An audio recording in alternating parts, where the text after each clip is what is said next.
He only came to collect rent. But what Ethan Whitmore found inside that dusty, forgotten tailor shop changed everything. It was supposed to be a quick visit, a rich real estate tycoon confronting a tenant behind on payments.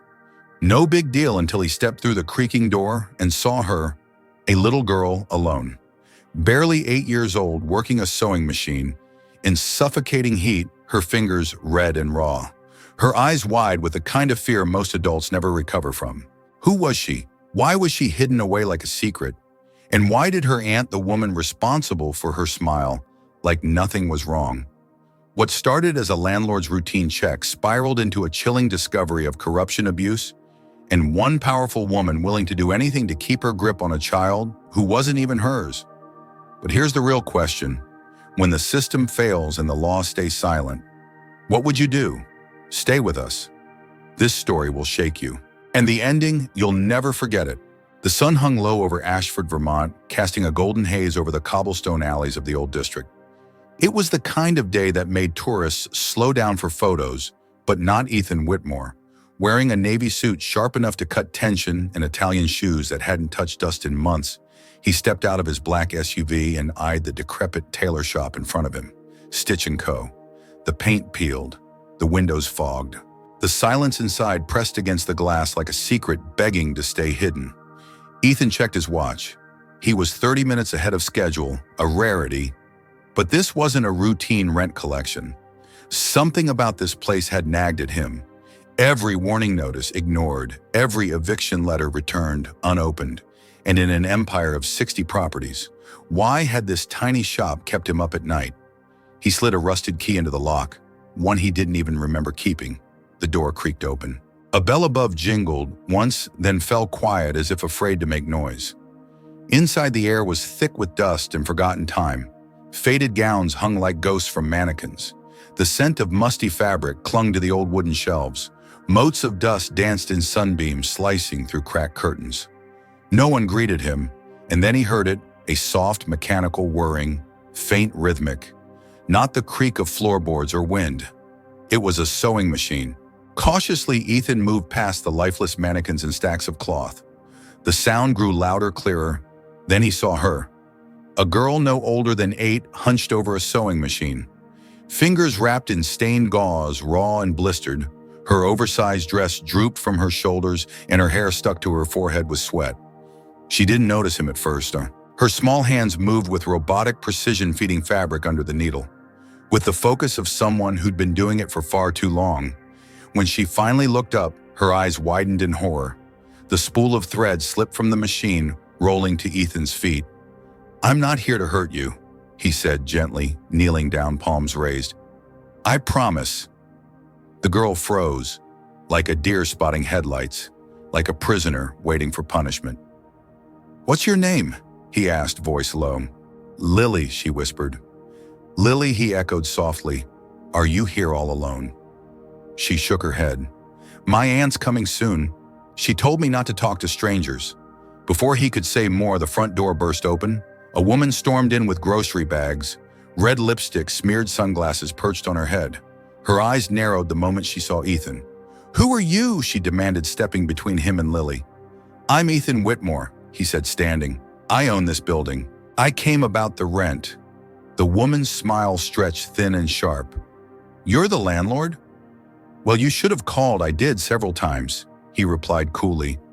"I wasn't expecting to find a child sewing alone in a heat wave." "Oh, she's not working," the woman snapped. "Just playing. She's my niece. Her mother passed away.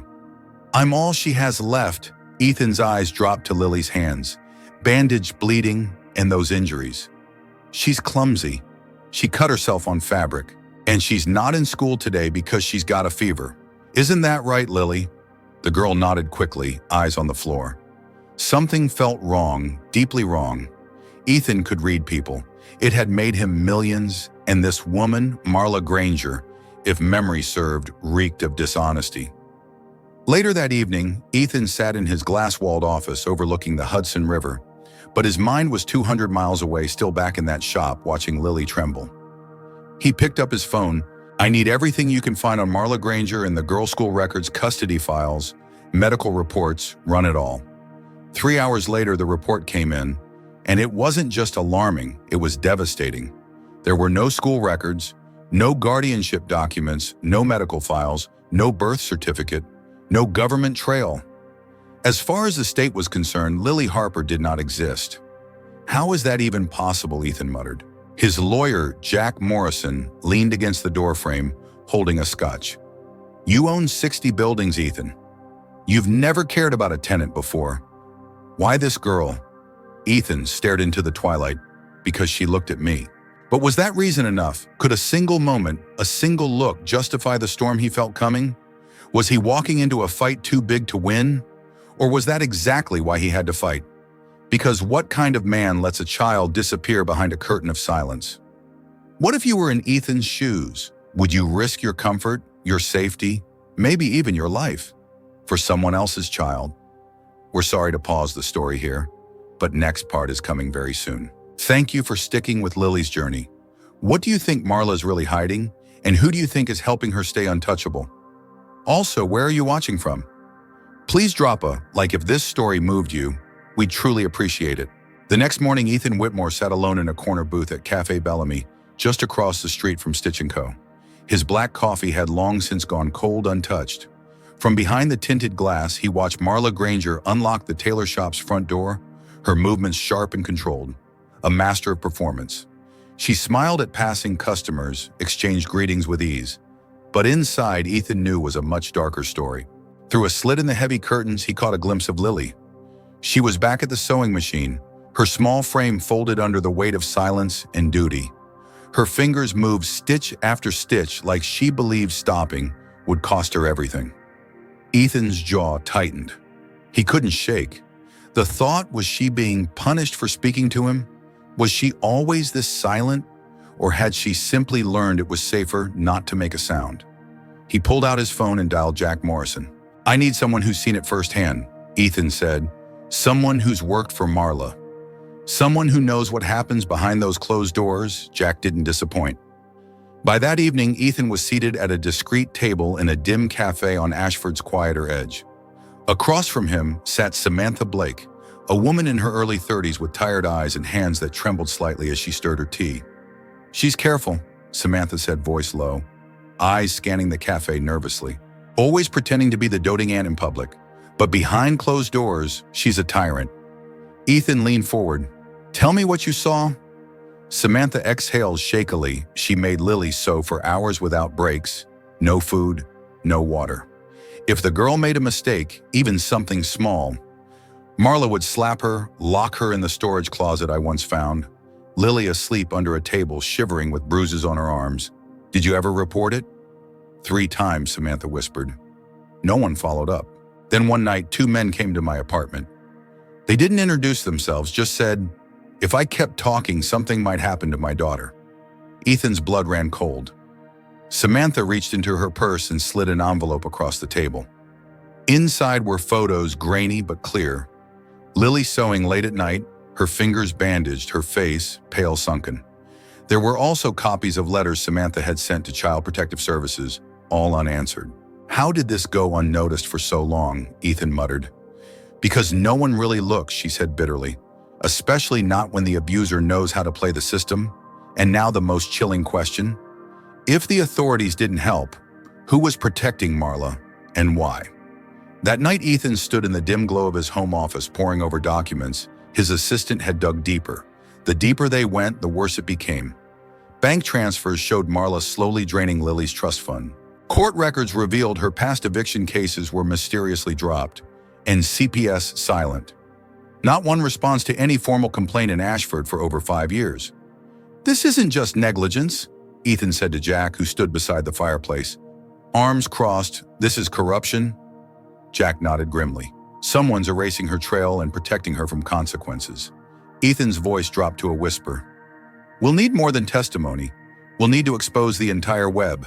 The next morning, Ethan returned to Stitch & Co., but this time he didn't knock. Marla looked up from the counter, startled. "Mr. Whitmore." She sneered. "I told you the rent." "This isn't about rent anymore," Ethan said, placing a thick folder on the counter. "This is about Lily's legal status. I know you're not her guardian. I know you've stolen from her, and I know she's being exploited. Marla's face darkened like a storm cloud. You have no right. I have every right, Ethan snapped. I've reported you to Judge Caroline Westbrook and the Regional Child Protection Agency. They're launching an investigation as we speak. Behind the curtain, Lily peeked out, her eyes wide and glassy. Marla stepped closer, her voice now a venomous whisper. You think you're some kind of savior? You have no idea who you're messing with? I have friends in places you can't reach, people who can make you disappear without a trace. Ethan didn't flinch, then let them try. He turned to Lily, who hadn't moved. Kneeling before her, he looked into her eyes and said, I'm going to get you out of here. You don't have to be afraid anymore. Her lips trembled. Will she hurt you? No, he said softly. I won't let her. But as he walked away, he felt it, that eerie chill. Not from fear, but from something worse, calculation. Marla wasn't done. Not by a long shot. Later that night, as Ethan's car wound through a quiet rural road toward his estate, headlights flared in his rearview mirror. A dark vehicle, no plates, no lights, tailed him closely. He changed lanes, it followed. He took a sharp left, so did the car. Then suddenly it surged forward. The vehicle swerved, trying to force Ethan off the road. He slammed the brakes, skidding into a ditch, narrowly avoiding a tree. His engine hissed, smoke curling upward. The other car stopped a few yards back. A stocky man stepped out, hooded scar running down his cheek. He tapped on Ethan's window, once, twice. Ethan cracked it open an inch. Stay away from the girl, the man said. Or next time you won't walk away. He turned, walked back to the car, and vanished into the night. Ethan sat there, heart pounding. Not from fear, but fury. They weren't just hiding abuse anymore. They were defending it with violence. We're so sorry to pause the story here, but the next chapter is just around the corner. Thank you so much for staying with us. What do you think Marla is really planning next? And how far do you think she'll go to keep Lily under control? If you were in Ethan's position, would you back off or fight even harder? Also, where are you watching from? We'd love to know. And if Lily's story is touching your heart, please hit that heart and like this video. It truly means everything. 3 sleepless nights had passed since the ambush on that rural road. But Ethan Whitmore hadn't backed down. If anything, it made him more dangerous. He sat in the low light of his study, thunder rolling over the hills outside Ashford as rain tapped the windows like whispered warnings. The police report was vague, deliberately vague. Unidentifiable vehicle.